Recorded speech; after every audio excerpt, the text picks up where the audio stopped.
Hello guys, cái Mizo pa channel này tụi em MTKP cái này content thar kan ti dona movie preview kan ni doni to cuma kan movie preview masak ber tu jo where ni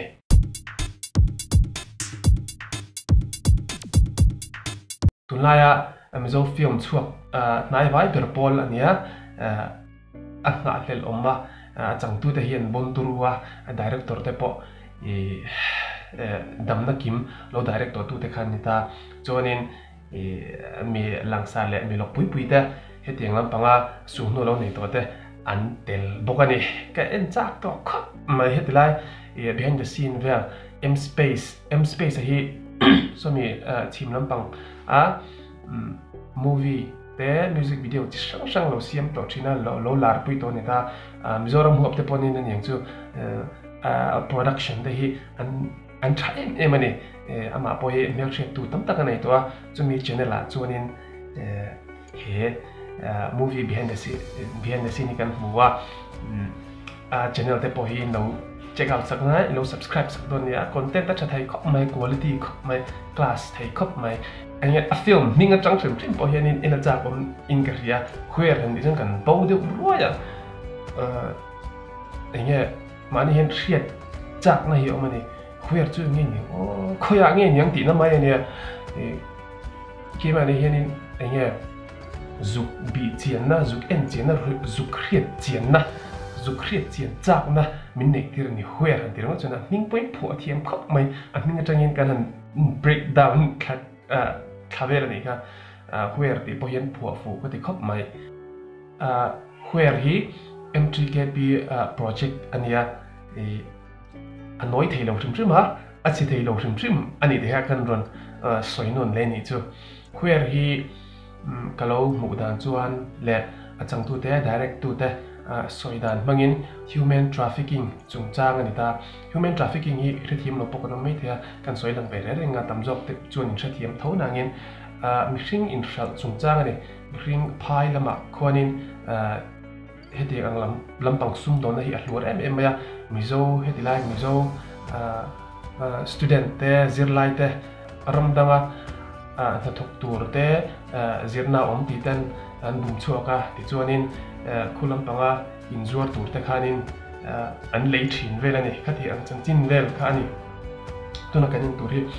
where hi a director le a script writer soidanin based on true story thì này chú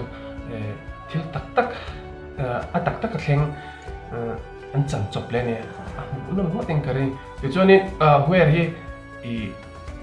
good in thác anh chi thế khác thì anh chi nghe action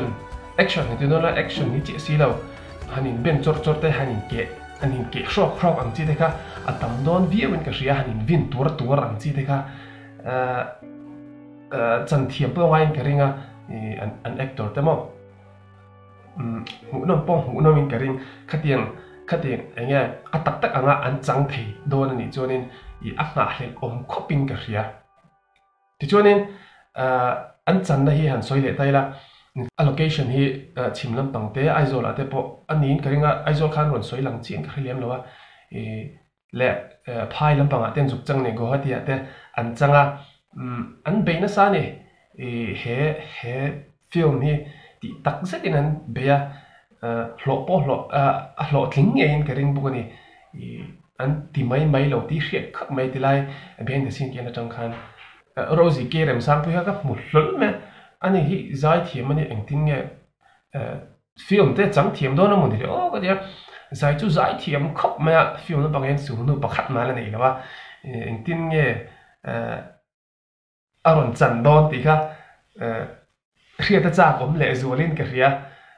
o te chu tha ti kan ria kan lo mu dan phei chon tan behind the scene an soi dan chon misual nu atang don ani misual nu ne apasal kha vai ne mai poi vai angin achang don tina nianga mel hi avai vak lem lowa korean lampang dewa ka ngai to na athui ka ngai to na akal thui tir hle me he rosie nga tinge misual nu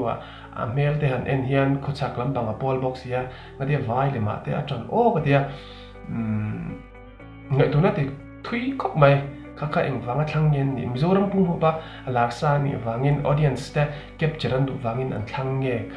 ka helem lowa ron chhuak se kan riang chu ti chuanin misual pa kha bon khop men te lai khabe mul zong zong te khan ya misual pa hnuai chi om enge kha aming kha kala helem lowa khapa kha abon don bogin ka ria ti chuan film na tonga su nu em to mai Letlang Pictures ma puya kha inspectorate changdon boka house number za pakua khan inspectorate tho changa tuna hianin inspectorate tho changlea ani ron lang to kha chonin a theu neu lo wang thika a hria thei ngal mai bokani chuanin betsi hi lang boka betsi kha kami me chiam thal zinga khan atel ve donani không ai thắc ông don riêng kia hmuhnawm mu tang kan milarte film an chang don ani chu gospel artist le ngal mo kan ngai san zai thiam kan ti boxi mel tha kan ti ron boxi ang chi deka tunla hianin film an panga hianin an lang ta me ti hmuhnawm thin khop pin ka ria damna kim kha kan lo en toin ka renga damna kim a khain betsi atanga hmuhnawm kan ti ema chuanin tuna director le scriptwriter hi biak velania damna kim scriptwriter thoka hmuhnawm don ti chu chiang sain ka ria director le scriptwriter atang hian chuan cameraman hain em space ni snanga soita kha ponturu lu mai om bok ani where hi an ulukani a film hi achang tu te tur sim poi uluk takin thlanga screen test ten nei fekani screen test hi unit chang TKP unit chang achang khani nan kal khoma uluk takin director te nan thlangani khango kha